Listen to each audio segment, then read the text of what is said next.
This is Rob Tebbutt for Boxing Social in association with Betfred. Delighted to be joined by unbeaten prodigy star of the future, Adam Azim. We're here at McGuigan's gym in London. How are you, Adam? Nice to see you. Yeah, I'm good, thank you. How are you, man?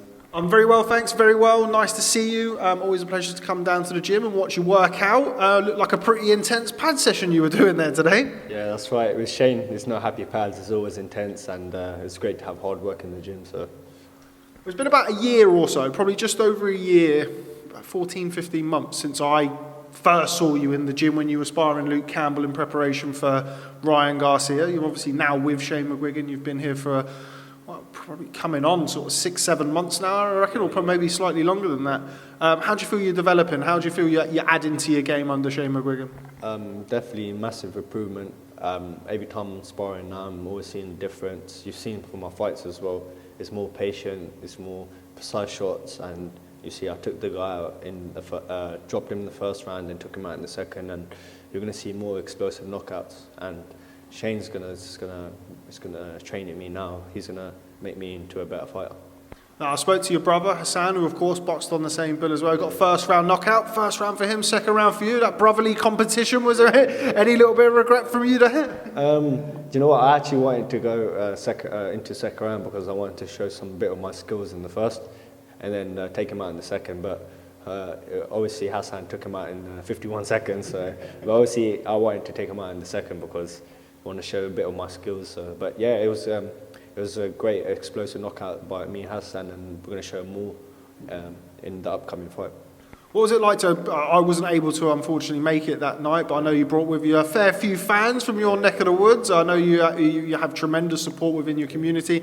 What was that like to box in front of such a loud fan base? And obviously you had your brother Hassan making his pro debut as well. It was great. Everyone got to see me fight. Everyone got to see the opportunity of me seeing fight in front of so many people. They came there. They also saw me do the backflip as well. They got to see entertainment. They got to see the knockouts as well.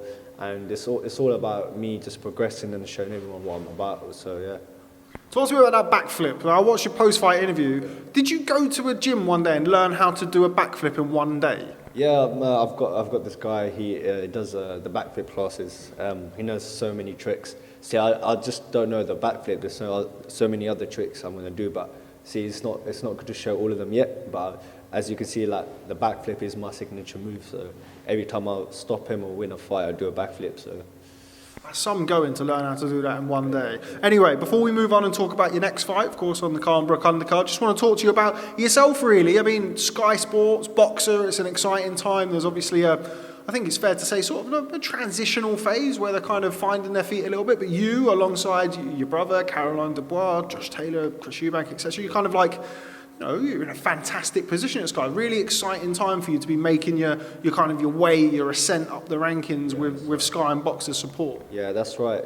Sky Sports Boxer, massive platform, and there's so many tremendous fighters in with Boxer and Sky Sports, and with that platform, it's going to be amazing. Me getting to the top, going up the rankings, just getting as many fights as I can, and hopefully the journey's going to be great with Boxer and Sky Sports.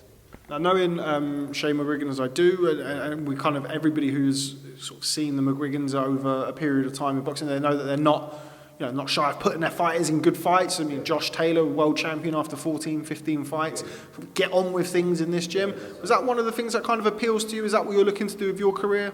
Yeah, definitely. I wanna get the world title at the right time. I want to fight the good fights at the right time because it's all about learning as well. But obviously, I wanna get to the top as fast as I can. But when Shane said I'm ready, then I'm ready because it's me just building that step by step, but also winning, getting that fights in that I can improve. So obviously, there's going to be a lot of fights in this year as well. So.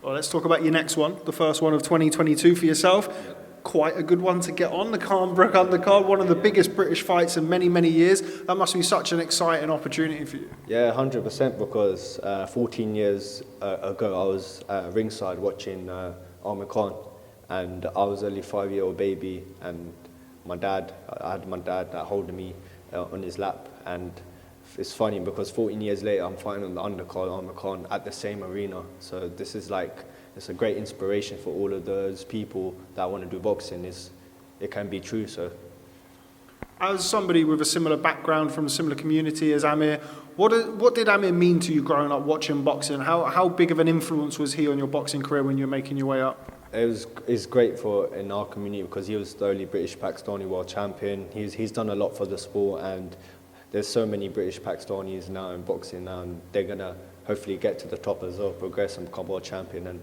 I used to watch AMIR quite a lot when I was young, and he inspired me as well. So is that kind of one of the things that you want to sort of a legacy that you want to leave with your own career as well, being able to inspire the next generation coming up from the community, not just the community, of course, just all over the world, I'm sure, but is that one of the driving factors for you? Yeah, 100%. I want to inspire a lot of kids. I want to inspire a lot of people that want to get into boxing, and hopefully I want to leave a legacy aside before I retire, long time. But obviously, it's just like with me, I wanna leave a legacy, but also stay undefeated as well. Because I don't wanna lose. That's the thing. I wanna stay winning, and hopefully keep that 0. Back to Khan-Brook. First and foremost, what do you make of the fight? Who's going to win? AMIR Khan all day. AMIR Khan's got the speed, and it's a great fight for the fans as well. I know it's been a while that fight hasn't happened yet, but obviously now it's happening. Everyone's going to come watch it, and there's going to be 21 to 23,000 people there, and it's going to be a great fight.